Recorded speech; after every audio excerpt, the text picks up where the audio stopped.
Keeping it going though, much better than done. So what? I'm going to sleep.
Lamentations of welfare. Yeah, you're right. It's me. Yeah.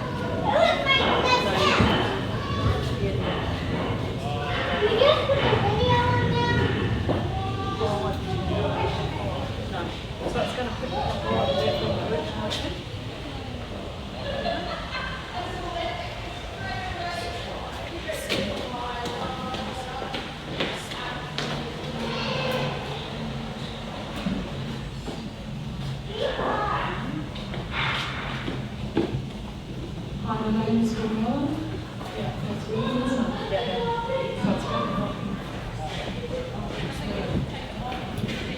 And if we find it too hard, then just Hey, Jack, come on. Up, come on. I can probably, if it's not, get them to turn it up. But they're not in there. They're not really. Do you want to run? You gave me a run sheet, but I've given it to the boys. So DJ, put it back. I'm hopefully going to be something. Hey, Jack, over here. I'll see you over here. Right. What's going to happen when this is just waiting? Because I'm not going to be able to take that out. No, so she'll be at the front row. She's your number 4. She's a grandmother. So I'll try to be somewhere where I Can I can get up on here? Don't say that. so I'm not going to be able to get down there. That's right. I'll put it stressing myself. No, Lucas, don't say that. I told you, Mum. She's not even here. I'll tell you that. Dad's out there. Yes, you will come in. Did I show you that? He's out. Yeah. He's Then I can run around. I did it before, didn't I? Huh? I did it before, didn't I?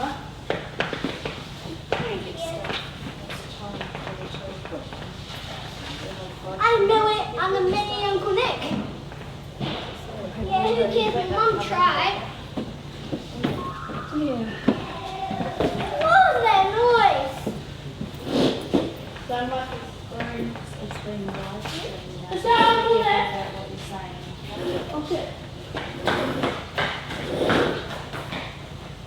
Who's there? That's not Uncle Nick. Where's the TV on? Pardon? Where's the TV? Does it work? It's live streaming now, I think, though. People are watching you. 50. See yourself on there? Lauren, which one was on there? That was the lady that was I can't see myself from here.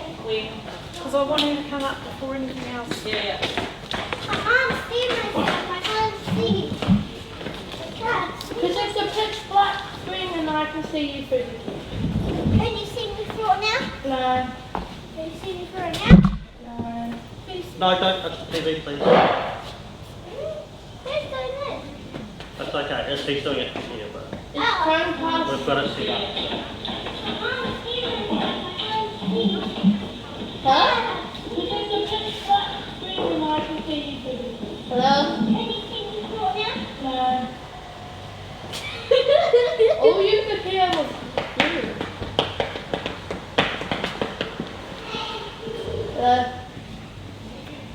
It's still going. Just keep going.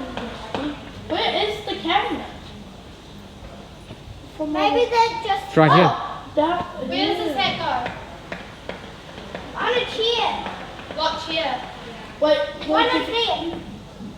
Wait, wait. Who had the hat? Go. Elders to start with that.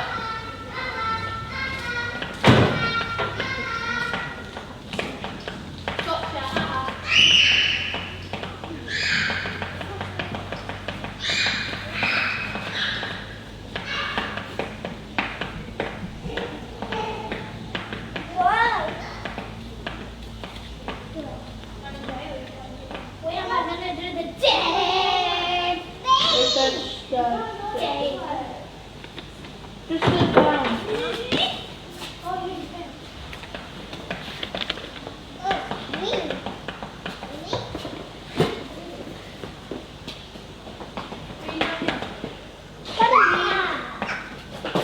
What?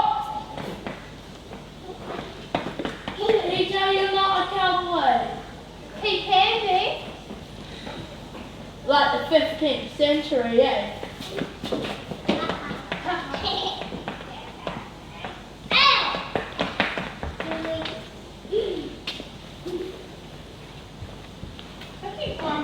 Siri, I'm watching you. I'm watching you. There's a Can you camera. just be very careful of the TV, please? Just move away from the television. Thank you. Thank you. No one's watching me. They are. All over the world they're watching you, so you better just behave. All over the world? Yes? Wait, are they watching Dog too? I'm not in the camera.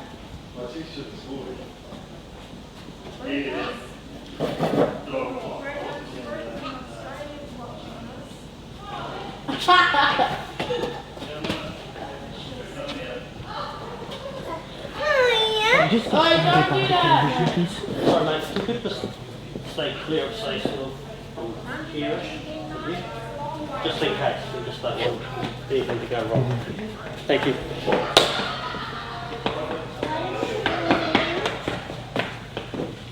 Oh, sorry, look, you're on there. Thank you, Jay. It's a little. You guys shouldn't do that. You are. Everybody in the world can see that. No? Yes? Yeah, excuse me. Everyone in the world sees Not this. everyone, but some people have been invited to watch your piece. Aww. But I thought it was still on screen. Thank you.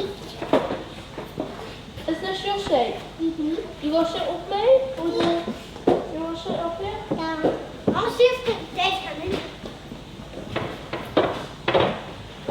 What is with you and Dad? Huh? Is that you and Dad? You do it, Dad?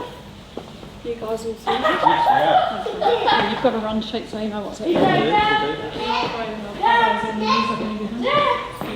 What is being on? Behind the door. Now they're not watching it. John. Imagine if I got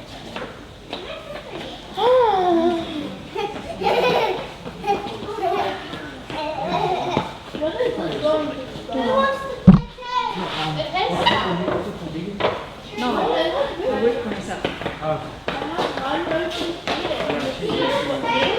No, I'm not working for myself. Yep.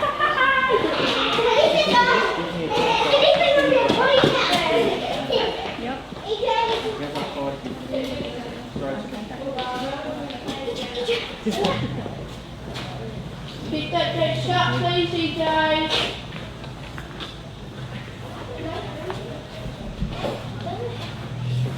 The Woody Bar. Sorry? Why is it called the Woody Bar?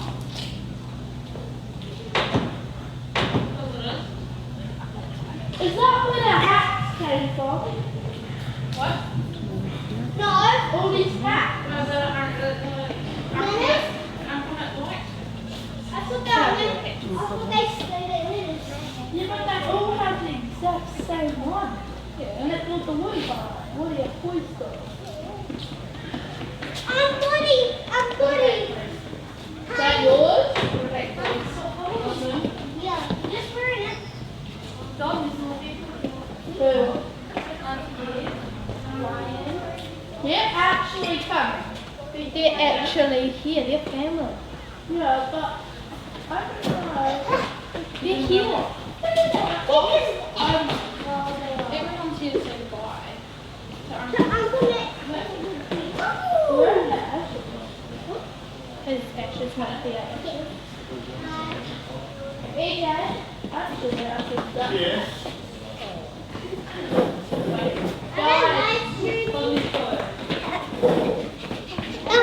I got you. Papa, till we get home. No. Yeah. I got the DJ. Don't say that. You're inappropriate. AJ, don't sit in your seat. Don't sit in your seat. There are so many people here.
You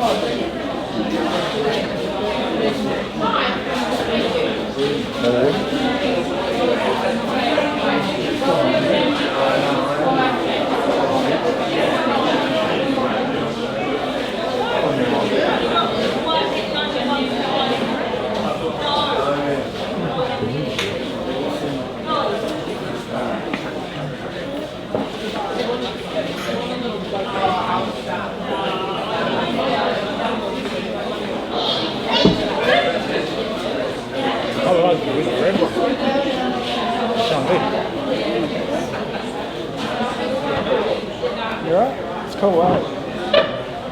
Really cool picture of one of those.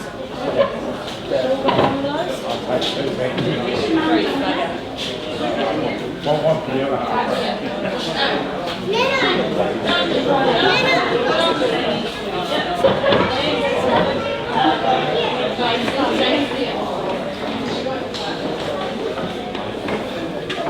Okay, so we're not doing a safety brief because everybody here knows it anyway. So we'll just give you an order and start music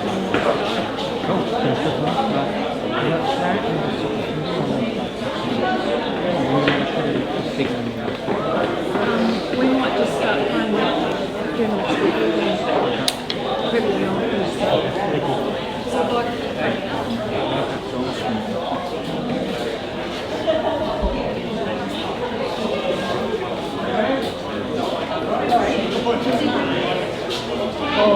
Oh, there was. I did 2 making away in here.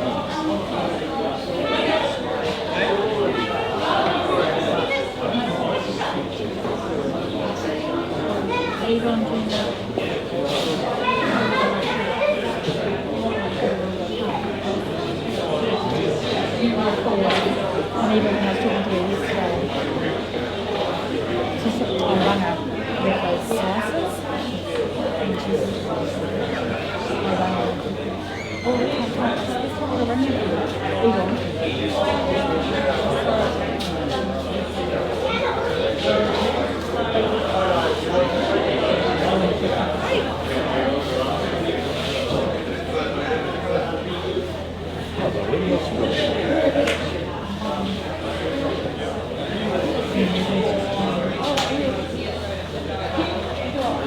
I'll have some.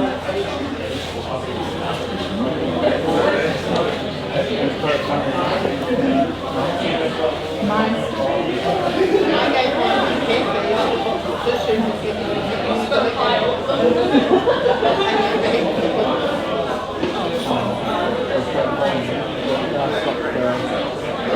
Just take it over.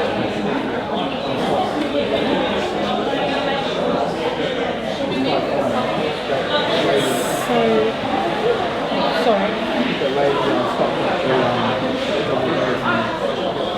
Yeah, because you whipped around and there was a car stopped. That was the only one we saw.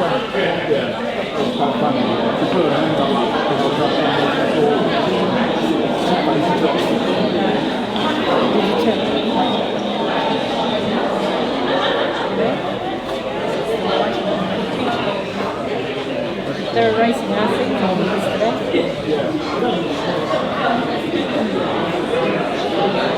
And because this was and they normally take this down, but they don't start it out so that they can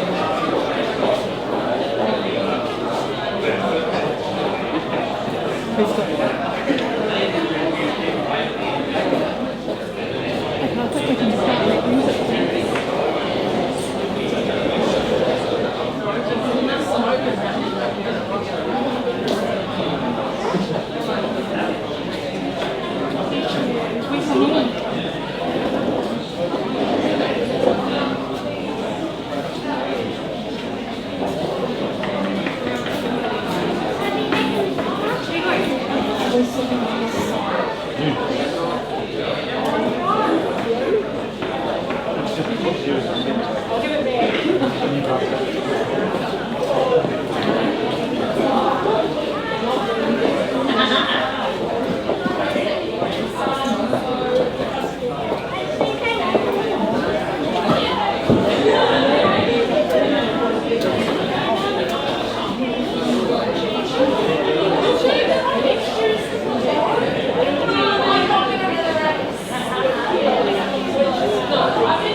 and I'll tell you later. I'm not hearing you coming up TV.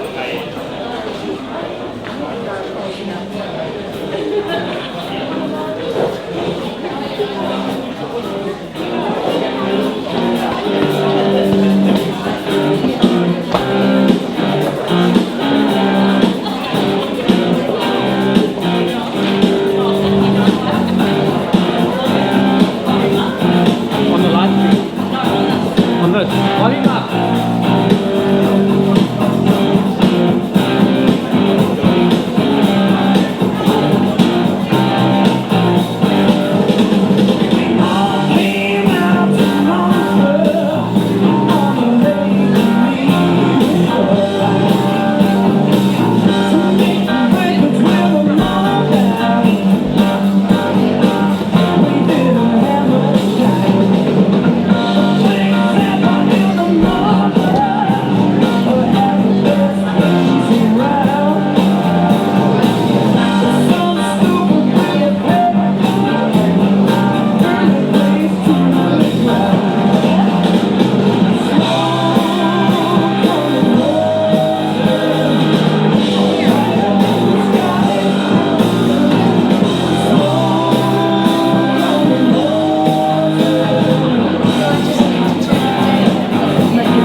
civil servant, and it is indeed a great privilege and an honour to lead this service to celebrate and to commemorate Nick's life, and to be able to offer comfort to you, his family and his friends.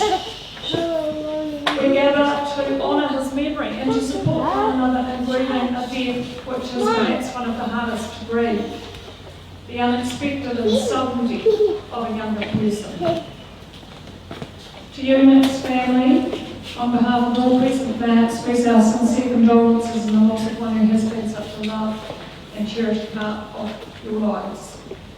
We know that for you life is going to seem very strange and very different without him.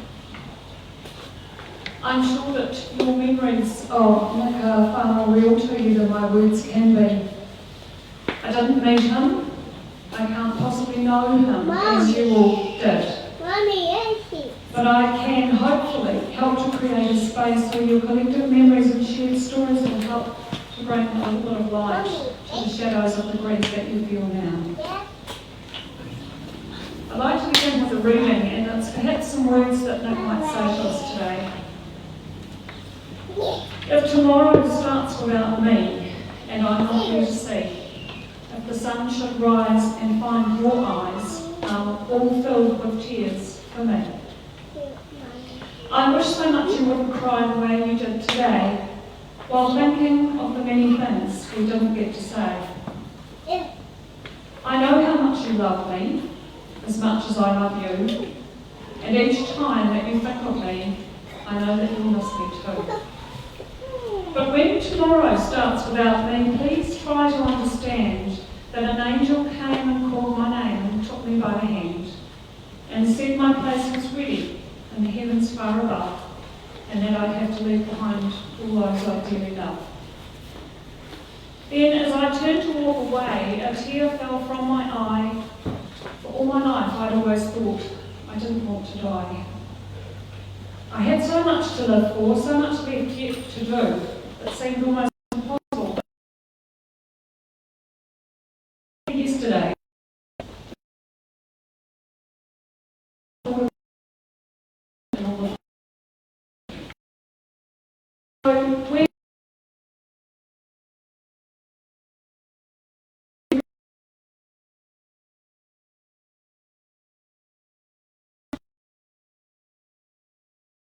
of course, the pain of loss is always with us. We share that load together. Death is never easy on our conscience. It's my experience we're never really ready to lose those people that we love. Let's face it, there is never a right time.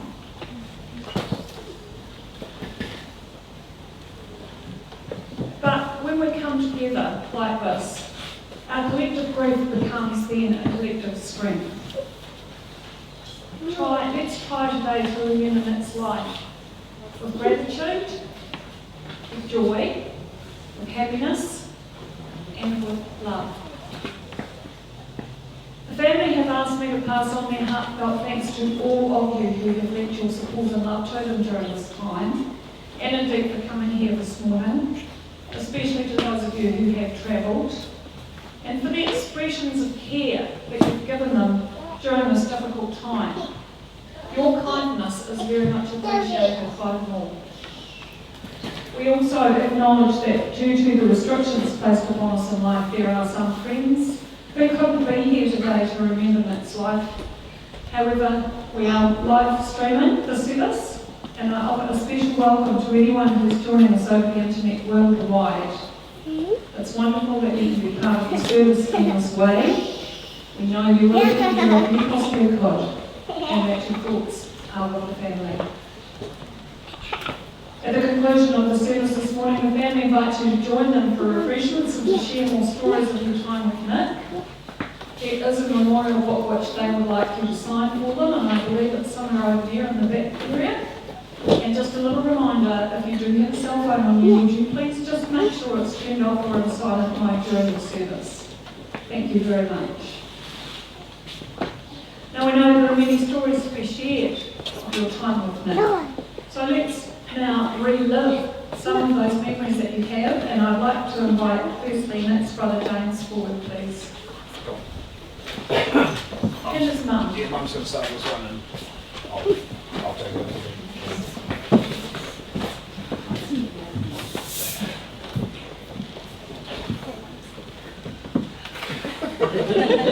Oh, you need glasses? He's meant to wear them more often than she does. Okay, so I'm gonna start this off. Yeah, you Right up to your closer mouth. to it. Okay, I'm gonna start this off. Speak louder in front. Use your man voice. Yeah. Outside voice. No. Thank you for all coming to celebrate Nick's life. Your voice is loud enough. I think that microphone. Can you guys all hear me down the back? Yep. There we go, we're good. Okay. So, as a family, this is one of the hardest days of our lives, and we thank you all for joining us to remember our boy. So, where it all started, when Nick was about 3 months old, I drove a courier van for my friend Regan, and I did this for about 3 months. And Nick was my offsider on most of the days. And the stereo was always cranking. So for 3 months as a baby, he basically spent most of his days on the road. We had it worked out perfectly. If we put the blanket in his bottle, he was sweet.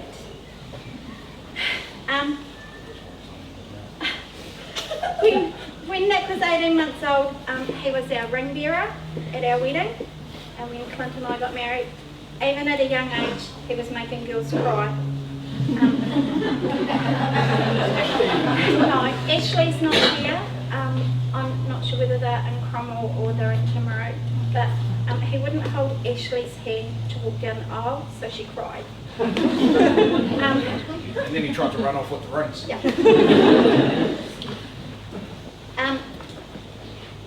When Nick was little, there was an ad on TV for Toyota. Their favourite word in the ad was bugger. So, for whatever reason, and nobody knows why, he started calling Kerry bugger. And it stuck for so long. And it wasn't calling her a bugger, it was calling her bugger. That was her name. A lot of you don't know what Nick was like growing up as a kid. So just imagine the shit that he was now. He was it's probably worse than that. So the school bus picked the kids up at the gate, dropped them back at the gate. Nick got stood down off the school bus several times. He even managed to lock the student teacher and his classmates in the classroom because they pissed him off. So when they used to get off the school bus and I wasn't home, the phone would ring about, I believe, between 3:30 and 4:30, and it'd either be Nick or Katie, and it'd be, "We're home, what's to eat?" Always. Nick played rugby for Springston for 3 seasons.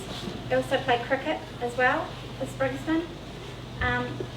He played league for the Panthers for 2 seasons. He did.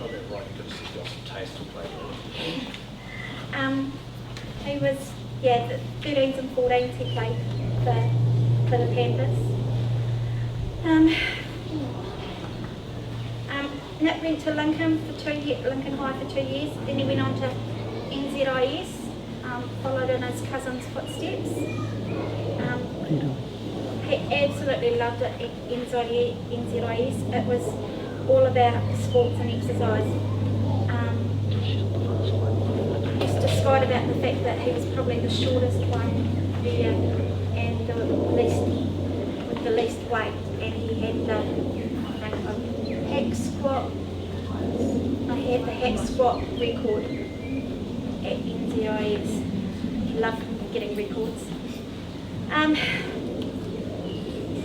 While he was at NZIS, he started working for Les and Susan at Celtic's Hornby. Firstly as part-time after course, slowly got more into course time, and then he took over from Mark and ran the afternoon evening shift. Shane, who was his manager, used to threaten to tie to sew Nick's pockets because Nick always used to have his hands in his pockets, standing behind the till.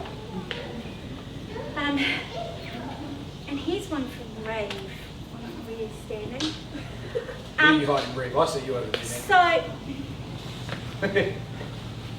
4 days after Nick turned 16, so this is about Nick and driving. 4 days after Nick turned 16, he had his learners. From that time, I never got to drive my cars. He was always driving.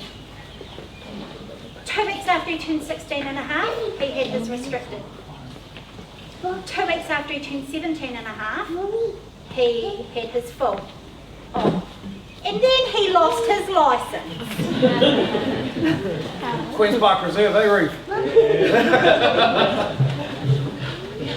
So, he was running the evening shift and he used to finish at 11 o'clock at night, and so I'd have to go and pick him up.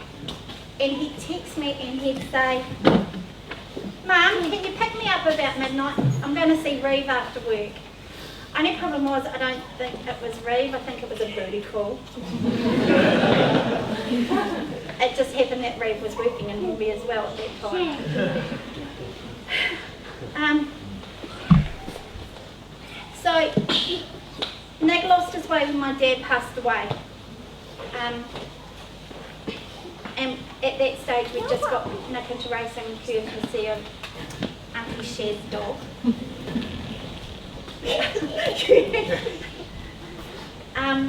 So he started off in hobbies, but got bored with it really quickly. Scared the crap out of Clint on his 17th birthday. Just about did a 4-wheel salute in the hobby at Oxford. As he come around turn 4. When we first brought, so he moved into mini stocks. When we first brought Sarah Dallas's old mini stock, that's when things got serious. So him and James pulled it apart in the off season, and Andrew Good built an amazing motor. I'm going to add this one. That was legal. So Nick raced it with the Glen, hence why we're here. Oxford, Ellesmere, Ashburton, Eastern States, Dunedin and Cromwell. We did try to, and Grey Mountain, sorry. We did try to find out whether he still holds it or not, but Nick held the... At one point he held the lab record for adult mini stocks at Cromwell. And he was proud of that. It was, sorry, I'm nervous. Yeah, so he held the, or I don't know whether he still does, lap record at Cromwell for the adult mini stocks. 20 managed flat? to run a 20 flat around there. The day he found that out, couldn't have been happier. You'd think he'd won an actual decent championship. Okay. Whilst racing, he made some great friends, especially Archie. So Paul helped Nick get in as a driver at Fastway Couriers when he came off his 6 months disqualification. So Nick did 2 years as a courier. From there, with a little gap in between, he went to rural. Is Gordy here? Yeah, Gordy's here. Over there. Where's Tom? Thank you for all that you did for my boy. So he started at rural, and if you guys have been out there, you would see. They started in 473. He started at 473, in 473, and he moved into 402. No, you didn't want to wait for a little bit? Yeah, you put him in 108 for a stint. And he Heard all about that one. He used to swear about that gearbox. Everybody does about that gearbox.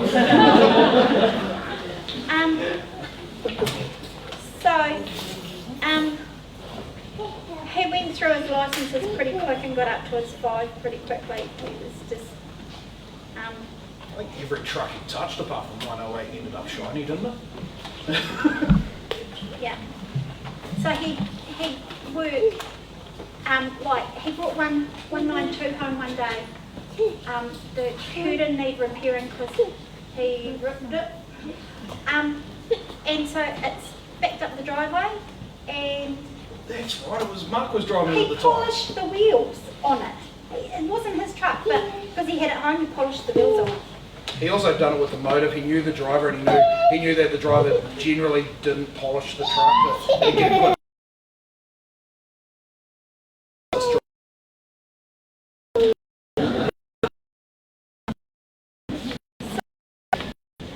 In June, well, before June last year, Nick decided it was time for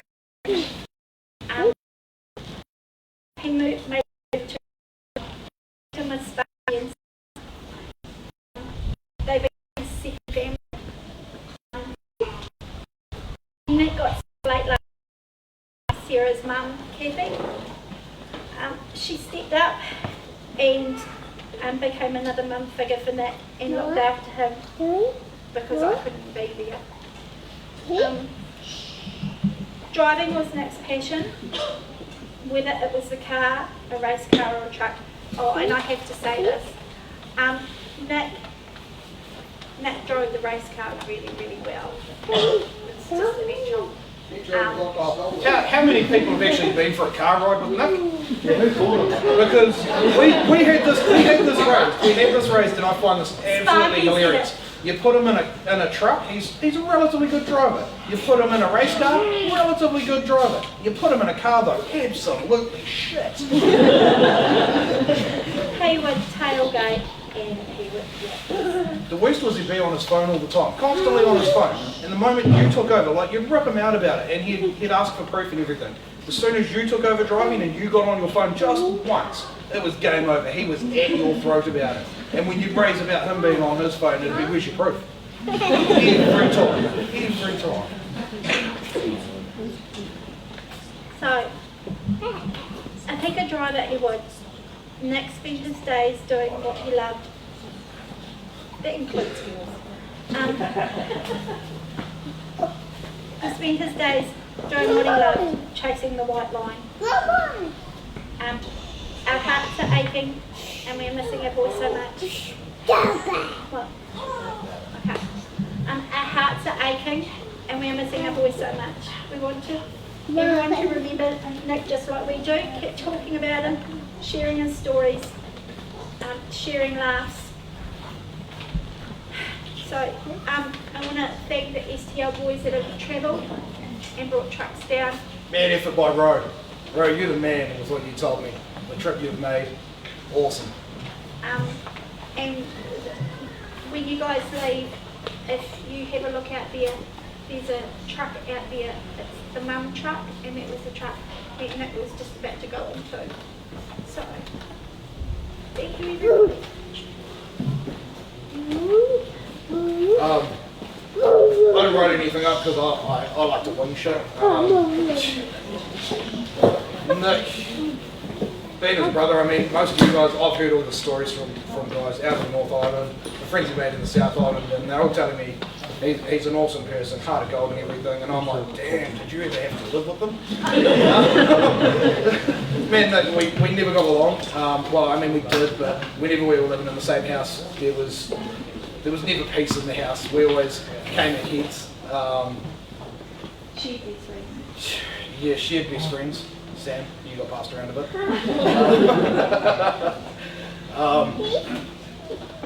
But yeah, just some of the stories I've heard from guys, it's the way I've always described Nick is he may not have always had the best, like he always had the best intentions, however his execution, he really needed to work on most of the time because yeah, it just never went straight ahead. But in saying that, he was always the man, he was always the guy, and I hope he took it on board from me because I was always the one picking him up from town at God knows what hour of the morning. Yeah, it used to be Mum knew that I'd be out and about and she'd be waiting for a phone call from Nick, and I'd tell her she could go to sleep because I'd be out and about, so I'd get a phone call. Depending on how big a night he had, it'd be anywhere between 3:30 and 4:30 in the morning. You'd get a phone call from Nick. I think the most memorable one was when I picked him, Josh, and who else was with us? Was it Katie was with us? Yeah. The night of Nick's 21st, picked them up from town at 4 o'clock in the morning. And we could not get Nick to calm down in the car. Turns out he'd done some things that he shouldn't have. His jaw was swinging away and he was smashing his head on the back window. I think we ended up having to play certain music just to get him to calm down. And that was courtesy of Josh. Okay. No idea. I can't remember. Is that one where it takes time to Oh, no, that was a different one. I'll be there. Yeah. But yeah, like hearing all the stories from people, it's just amazing. I know he might not have even liked the person, but if they called him at 3 o'clock in the morning and needed help, needed being picked up, he'd be there. He was the one you could always count on if needed. I know it's hard, I still do not and struggle to come to grips with the fact that my little brother's gone. He was meant to be the one to teach Lucas, who you all saw standing up here with me before. That's Nick's, he's Nick's nephew, but Lucas had a way with Nick. They'd always rip each other out, and they were constantly at each other's throat. One of Nick's favourite games was to wind up Lucas, and then he'd run away while I had to deal with the repercussions. But yeah, Lucas could do anything. Lucas just had Nick wrapped around his little finger. I don't know what it was about the kid. Many females who spoke to Nick, I know that quite often you'd receive conversations where he'd claim that Lucas was his kid. And that was another favourite pastime of his. It'd be that I'd have Lucas at home with me, and it'd be, oh, James going to steal Lucas away, and I'd be like, why? What are you going to do? He's like, oh, I'm off to the mall. And it was all because he wanted to try and use Lucas to pick girls up. So yeah, but he was meant to be here to teach Lucas all the bad things, and he's a major loss to not only us but all his friends and everything, the trucking community. The stories coming out from the trucking community, I've heard of drivers say that they didn't even talk, they'd never actually met him, but they talked to him on the CV and stuff. And I know I've seen Snapchats of him sitting there ordering Indian on the CV when new Indian drivers were around. I mean, he was trouble like that, but yeah, it's going to be a hard one. But I appreciate every single person that's come out today to help us celebrate Nick. And yeah, please don't let him be forgotten, because he was, as much of a shit as he was to me, he was a hell of a guy. Yeah, so thank you.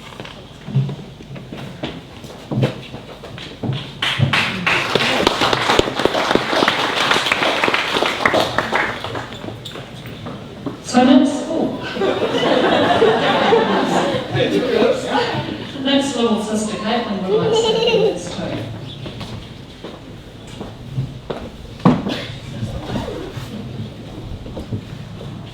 Okay, so I didn't print it out. I forgot. I was at work this morning, so. So hi for all that don't know me. I'm Caitlin, but most people call me Katie. I'm Nick's little sister. I got the privilege of knowing him for 21 years. We've had a lot of ups and downs over the 21 years. We fought like cats and dogs, like really badly. But I always knew that if I ever needed him, he would be there for me. We made lots of memories, and we made lots of bets too. Some interesting than others. Like going to town at one point and saying who could pull the log stick. That didn't happen though. I think I won that bet. Hey, I'll say something girls who's pulled. I'll be, you have to take that one. One of my favourite bets that me and Nick had made was, when we were younger, we used to ride our bikes up and down our driveway. So a little about our old house was, it was in the middle of the wop-wops. All that we had was a river. Who do you fucking have to do with what? So, and we had paddocks all around our house, so barbed wire fences at the top. So we got bored one day, and we decided that we could run up our driveway with his eyes shut the whole way. And he got to the bend in the driveway, and he rode into the barbed wire fence. So I won that bet, but he also lost the fight to the barbed wire fence. So before Mum became a driving instructor, she worked at post. She did night shift. So me and Nick used to get up to a lot of mischief when Mum would be asleep, Dad would be at work, James would be at work. Well, God knows where. And we would go grab our water guns that we had got given, and we'd jump the fences behind our garage, and we would go into the paddocks where all the cows were. And we'd chase them around, spraying them with the water guns. I got scared one day because the cow was chasing me, so Nick started to try to protect me from the cow. And Mum would wake up and would be nowhere to be found. And would hear her calling us, our names out. And so we'd try and sneak back into the yard, but we'd always get caught. We did this multiple times. We never learned. So Nick is 2.5 years older than me, and in primary school, Mum would sometimes pick us up from school, and she would have parents come up to her and ask if me and Nick were twins. He absolutely hated that. Or he also hated how I was always taller than him. He was a shrub. But my most favourite of all memories that I have is my last one with him, where I got to spend my 21st birthday with him up in Rotorua.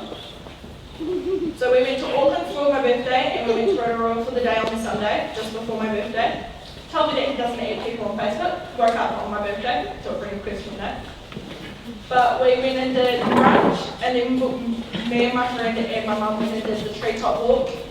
And then we went and did the luge with Nick, and we got tea. We had a great time with lots of laughs, and me and Nick were trying to spin it and hit each other. It was a great time away, and I'll never forget the memories I got to make with him. All the good and all the bad. I hope I make you proud with everything I do.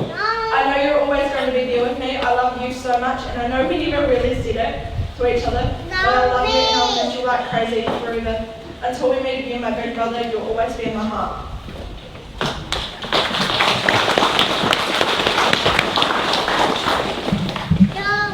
It's cousin EJ. Would you like to come up now, please?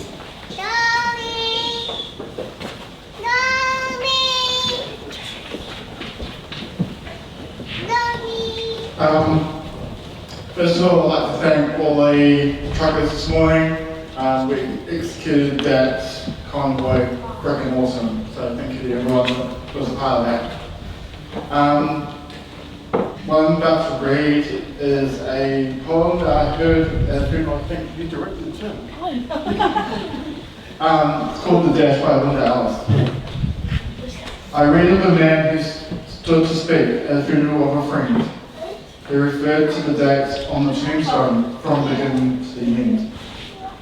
He noted first came the date of birth and spoke the following dates with tears. But he said what mattered most of all was the dash between those years. For that dash represented all the time that they spent alive on earth. Now only those who loved them know what that little line is worth.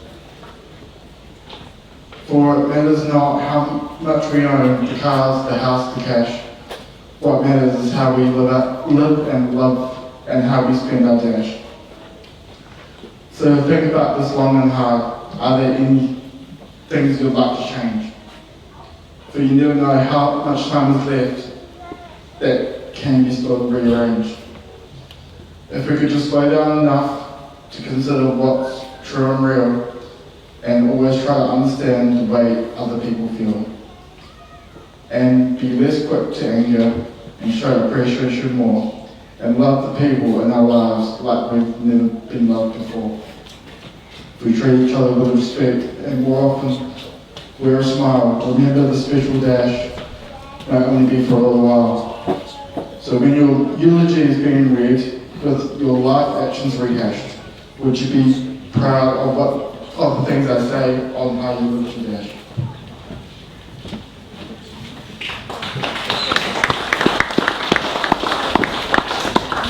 Words to ponder. That's Grandma. Murray and Brother, would you like to come up now?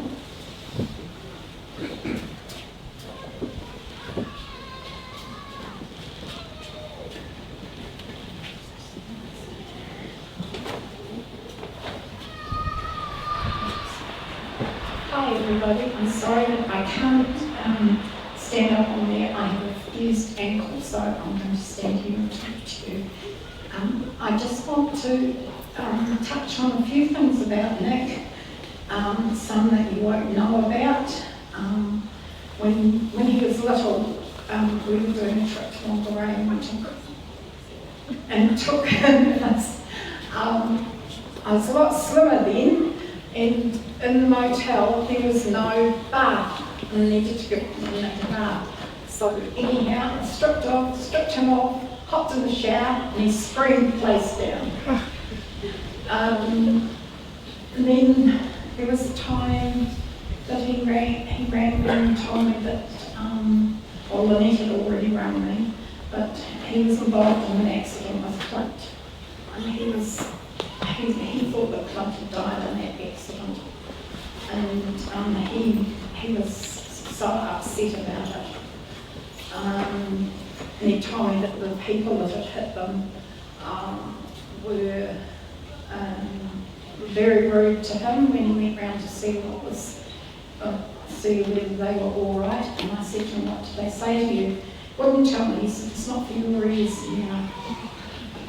I'm going to miss the texts that I got from him, which always ended, I love you, Nana. And the last thing I want to say is he was very fond of dogs. He's got his own dog, or he had his own dog in the end. Yeah. We have a little Jack Russell, and he belonged to my husband. And Nick used to, because Jack Russells have got short legs, they'll sit up on their haunches. And Salty used to sit in the corner of the couch, and Nick would sit in the middle of the couch, and they'd play fight, the pair of them. And when unfortunately I had to have Salty put down, because he wasn't, he started biting, and we didn't want that to come with the grandchildren coming around. So Nick came with me to the vet, and he sat with Salty while the vet sedated him and made him quiet and that, and afterwards Nick left and went out to the car, and he was crying. And the vet said to me, he said, Mariam, he said, I want you to tell that young man that I am so proud of him, because he said teenagers these days do not show their emotions. He said, I am really proud of him. So the last thing I want to say to you today is a little thing I found on the internet, and it's an Eskimo proverb, and it says, perhaps they are not stars in the sky, rather openings where our loved ones shine, down to let us know that they may have. And I thought that was very lovely.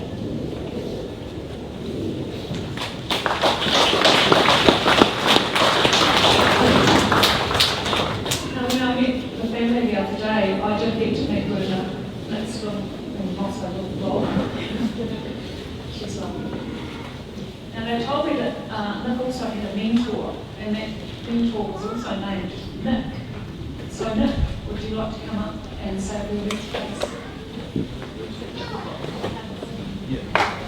I can see the white shirt coming.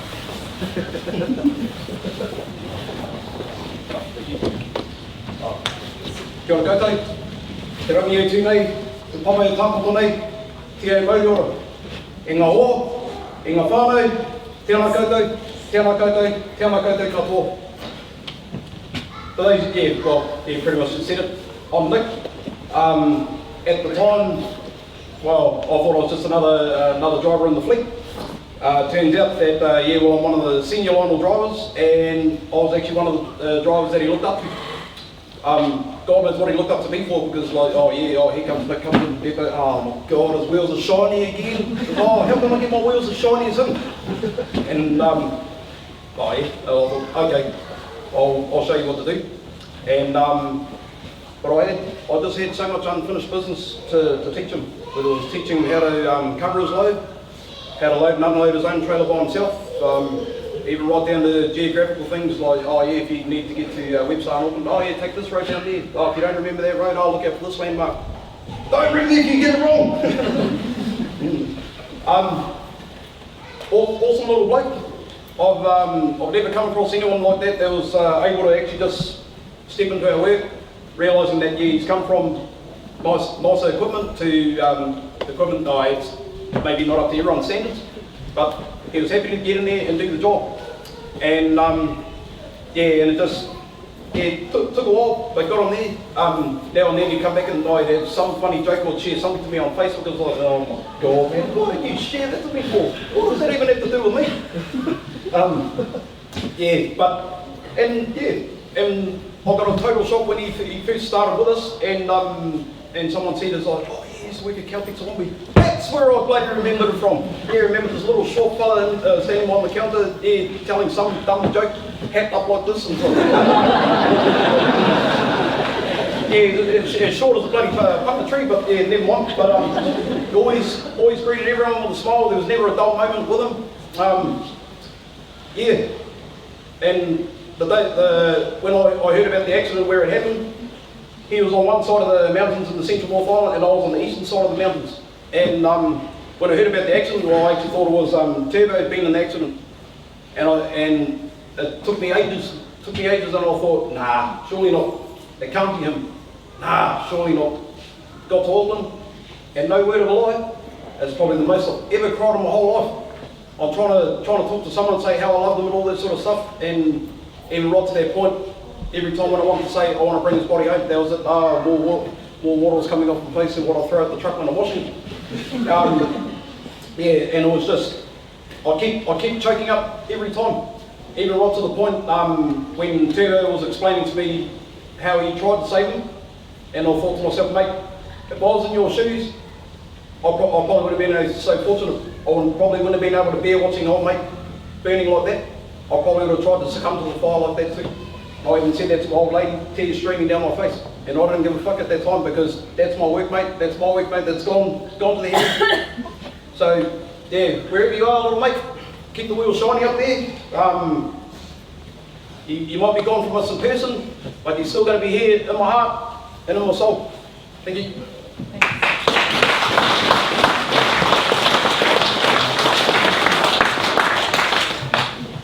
Excellent.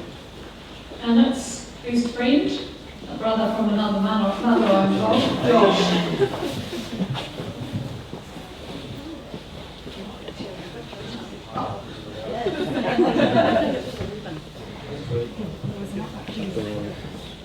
Don't worry about it.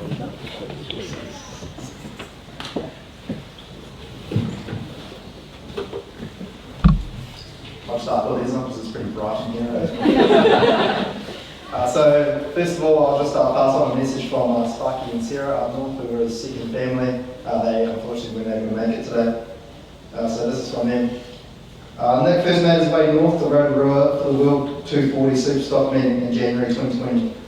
Both myself and Sarah had never met the young buck, but before I sent Sarah on her way to Auckland to collect them. Sarah waited at the airport, where she was greeted by a shorter than expected bloke with a huge smile and arms open for a hug. For Sarah, someone that doesn't like trucks, it was a long drive home. Her first interaction she had with Nick, "Yeah, look at my truck, it's fat, eh?" For the remainder of the trip home to Rotorua, every truck that went past, she knew everything about it. As Sarah and Nick arrived back in Rotorua, they came up to the speedway track when I was helping organise the corporate tent. Nick got out of the car, walked towards me, gave me a huge hug and said, "Hey mate, how's it going?" I explained what we were up to, and straight away he got to help him with no hesitation. We shared a common passion of speedway, so both Friday and Saturday night we were up at the track for speedway, and during the day we took time to show Nick around Rotorua.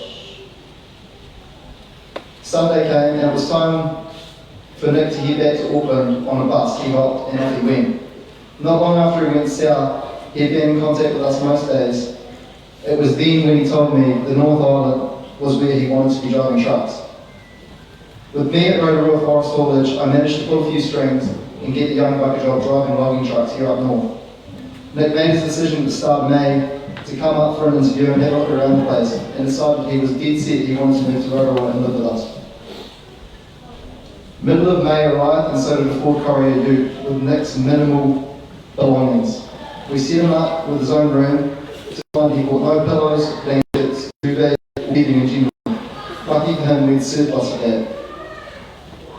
Nick started working at Rotorua Forest Haulage driving log trucks, and it wasn't long before he decided that log trucks weren't his thing.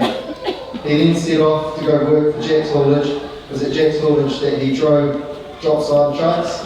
He enjoyed this job, but he didn't enjoy the management. So back to the drawing board. With Mama Sarah to comfort Nick, I pulled those strings again at Rotorua Forest Haulage and got him a job there driving a little yellow truck. A few months passed and Nick was still not satisfied with driving the little yellow truck. So he set off looking for another job. As a child, Nick loved STL. Lynette would take him down to the yard and watch trucks come in and out. He had big dreams that one day he would be the company that he would work for. And with that, he attended a job interview in Tauranga, working for STL in September 2020. Nick arrived home with a smile from ear to ear. He had been given his chance at his dream job. We knew how much this meant to our mate, and we were stoked for him. Nick was definitely one of a kind. One of the first nights living with us, he offered to cook dinner.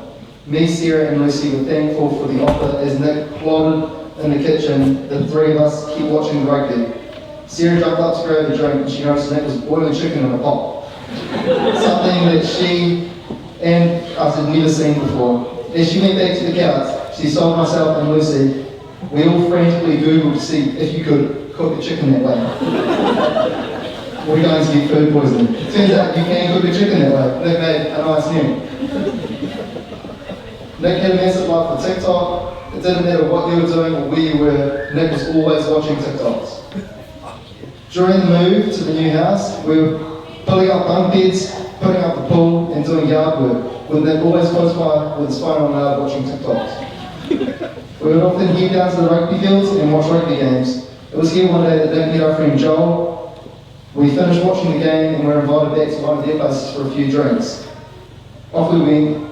It was not long after getting there, Nick had cornered Joel and was showing him and telling him everything about his trucks. Bless his soul, he was so passionate. Nick developed a love for long white drinks. Every flavour, but he was convinced that apple and pear was his favourite. He would head out and say, I'll go grab beers while I'm out. I'll be thinking, oh yeah, box Corona, that wouldn't go on this. Nick arrives home with long whites. I'm confused because I thought he said beer, but I soon learned that long whites were Nick's beer. Well, I could spend a long time here with all the stories about Nick. The main purpose was to let everyone know he loved living with us, loved trucking up and down the North Island, and he had the biggest heart with a massive smile, but lacked somewhat in height. Nick had developed friendships with many people up here, touched so many girls, wives. Friends gathered here at the place for the live stream. Nick holds a place in everyone's heart. From Lucy, Justin, Callum, Jake, Zayden, Yasmin, Pete, Kathy, Jess, Josh, Melissa, Geordie, Taylor, and her little mate, Lola. Sorry if I missed any names, it's a lot. We miss you so much, buddy. Love you always, and here's a quote we'll leave you with, the broken chain. We didn't know that morning that God would call your name. In life we loved you dearly, and death we do the same. Our family chain is broken and nothing seems the same. But as God calls us one by one, the chain will link again.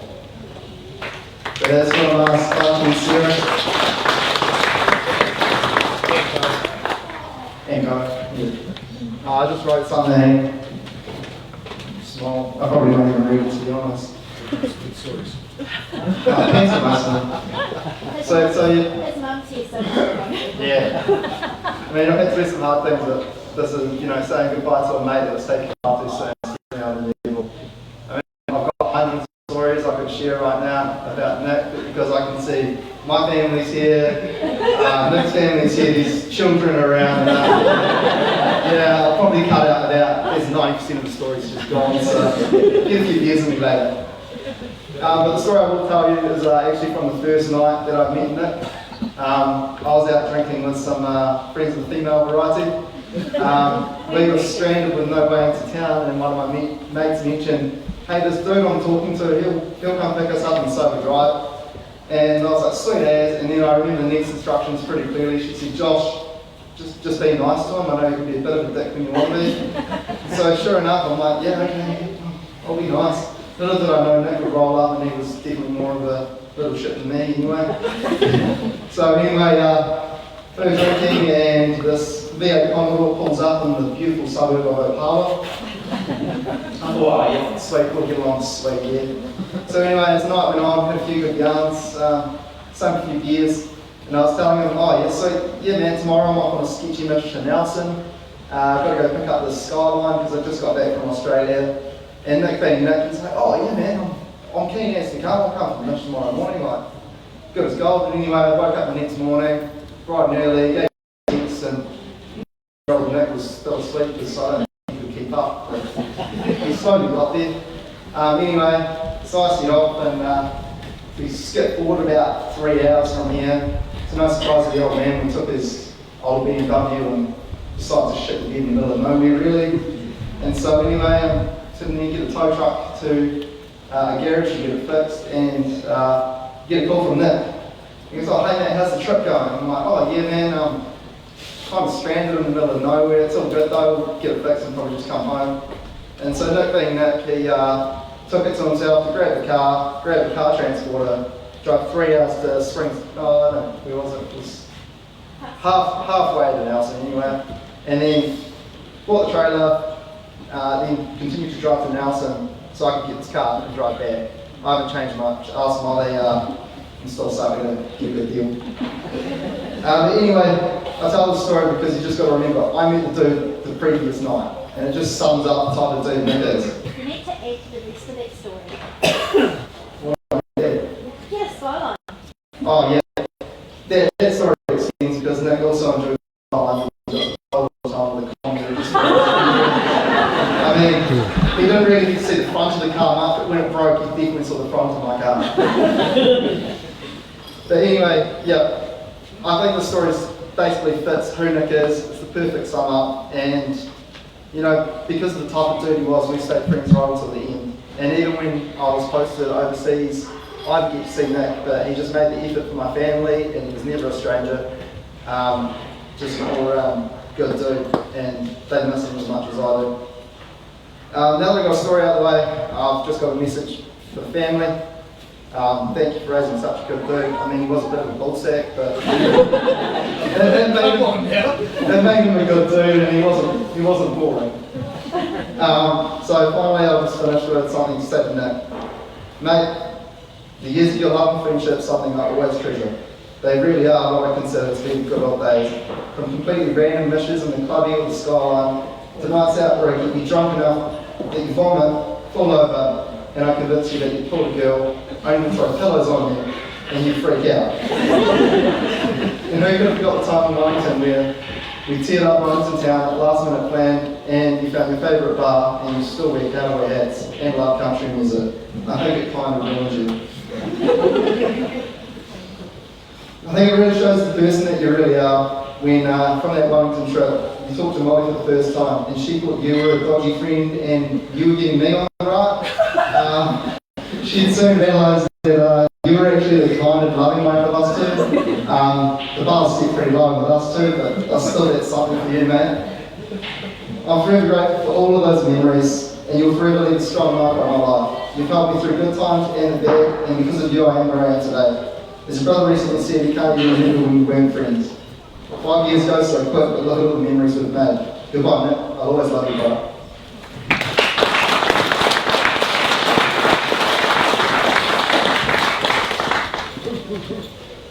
I know that you all have your own stories of what you shared with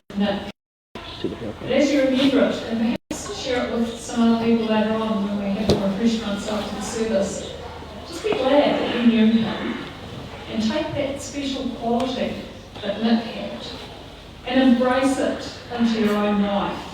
And in that way, Nick will continue to live on within you. We can't feel sad over the loss of those we love without first remembering the joy of loving them. The real sadness would have been never having them in your life at all. Grief, unfortunately, is the price that we pay for love. Thanks for those memories, Nick. No one can ever take them away. And I know there are lots of memories, and the good thing is that those memories don't stop today. Nick's name will continue to be spoken, I'm sure, and he will always be remembered. So let's pause now for a couple of moments and spend some time with our own thoughts of him while we watch a photographic tribute, which has been prepared by Our cousin Midge. Midge in Denmark. You may have to move in from that side to be able to see the screen.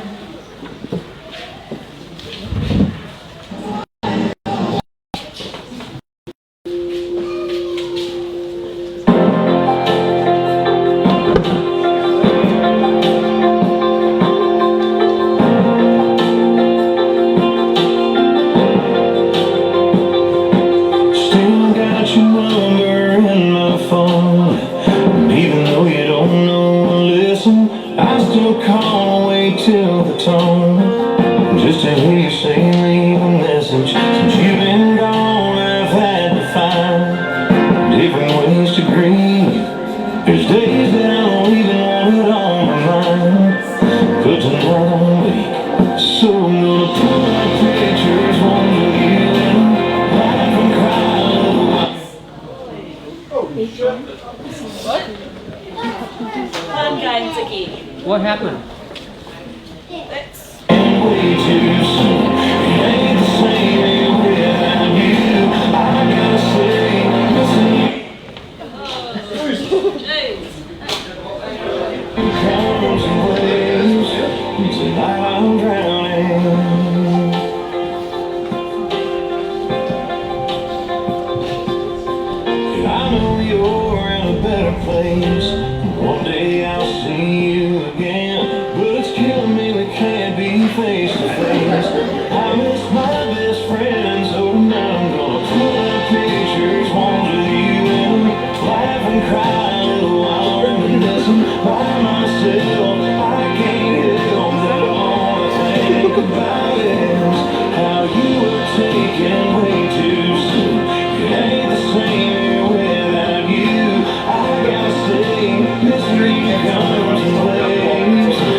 Stack Mac with a bump in the back, and she's strong from head to toe. She got a screaming cat, won't hold back, so Hammertown boys let her go.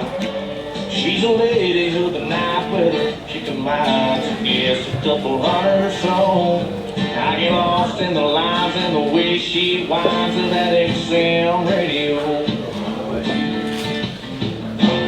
Hey, Mr. DJ, play me a song. Want about and all night long. I got a girl, she's waiting at home for me. This old rig, she sure is fast, spinning them sides, she rolls past. The long haul trucker is all I'll ever be. Chicken lights and crows, till I'm headed home. You can see us coming from a million miles away. She lights up the sky like a July. Trucker's favorite songs, Alabama's roll on and chicken lights and crows.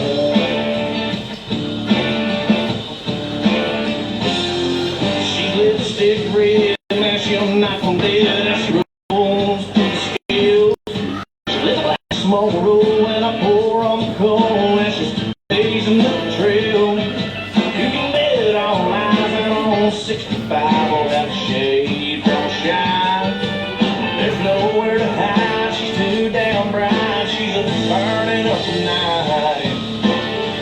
Chicken lights and crows, till I'm headed home. You can see us coming from a million miles away. Lights up the sky like the 4th of July.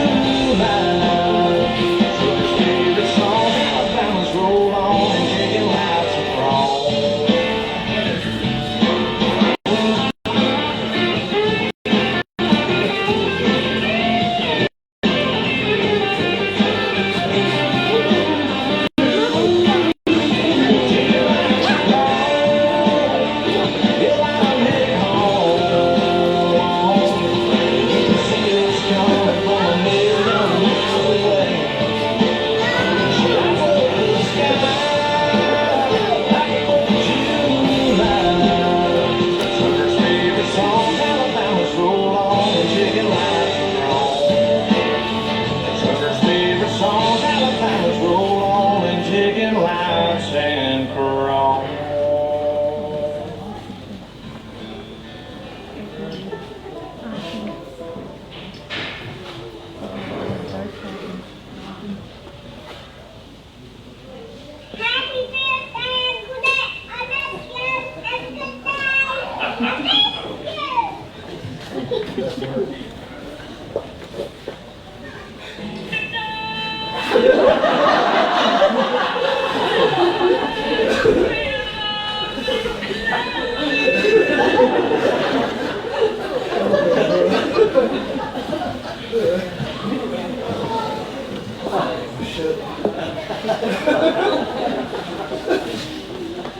I'd like to finish now with another reading that I'm reading with the heart of this family.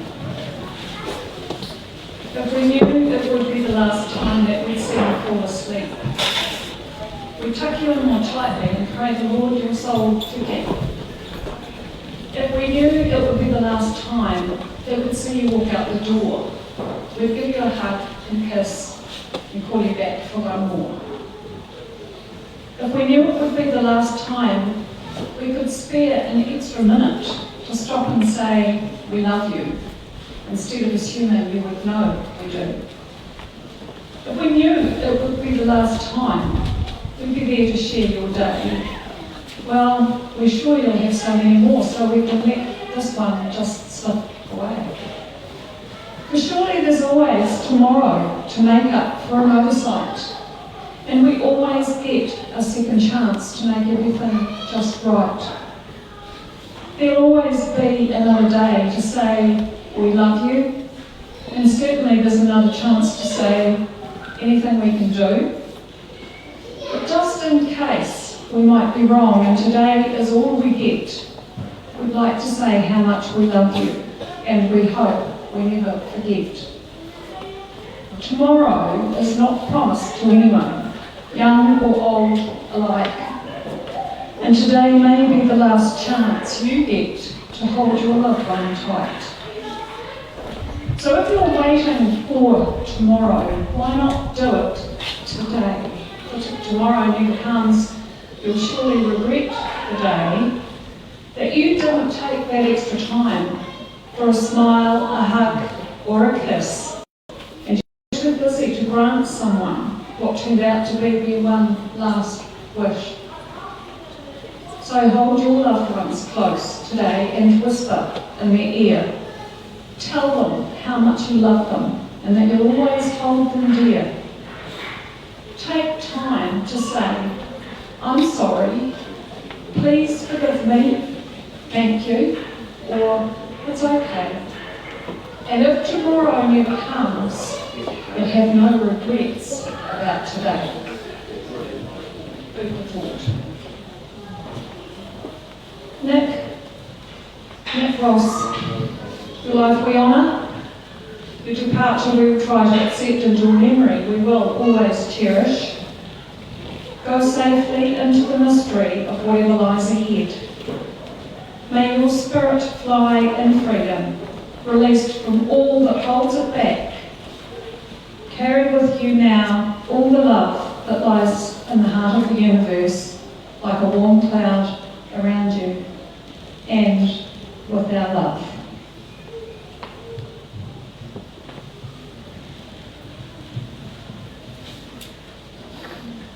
Thank you for your attention today.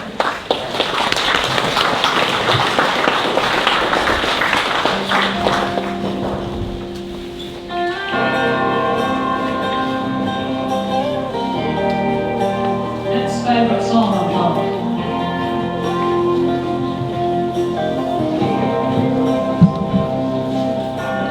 Right outside of this one church town, there's a gold dirt road to a whole lot of nothing. Got a deed to the land, but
So we're going to the pub, Rolleston. So the Rock and Rolliston, a lot of drivers here I know probably have zero alcohol policies. Being a driver, I understand that myself. Also anybody who, for people who haven't been able to make it today and things like that, or if you just want to catch some time with the family but aren't able to hang around here, you've got stuff to do. From about 4 o'clock onwards we are going to be at the Rock and Rolliston. Feel free to come down, have a drink with us. I know I'm definitely going to be sinking a few there, so I'd love to see a few of you guys come share your stories. And yeah, just...